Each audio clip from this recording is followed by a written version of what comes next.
Hello বন্ধুরা, তোমরা সবাই দেখতেই পাচ্ছ যে আমাদের বাড়ির সামনে কতটা জল জমেছে। এই যে সিঁড়ির ধাপ দেখছো, পুরো এতটা জল ছিল, কিন্তু এখন কমে গেছে। আর আমার ছেলে বায়না করছিল একটা মাছ ধরে দাও, মাছ ধরে দাও। চাইলে অনেকগুলো মাছই ধরতে পারতাম, কিন্তু একটা সকালে আমি একটা মাছ ধরেছি। মাছের সাইজটা দেখেছো? দেখো মাছের সাইজটা কত বড়। মাছটা তো পালানোর জন্য ব্যস্ত, কিন্তু আমার ছেলে কিছুতেই ছাড়বে না এটাকে। প্রচুর মাছ এখনো জলের মধ্যে রয়েছে, কিন্তু সেটা আমরা ধরতেই পারছি না।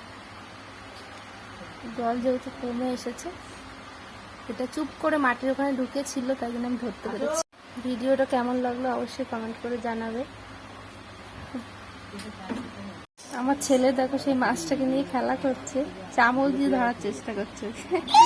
কতটা বোকা, ও তো পালাবেই। তাতে মনে হয় চ্যাং মাছ, এটা যত সম্ভব।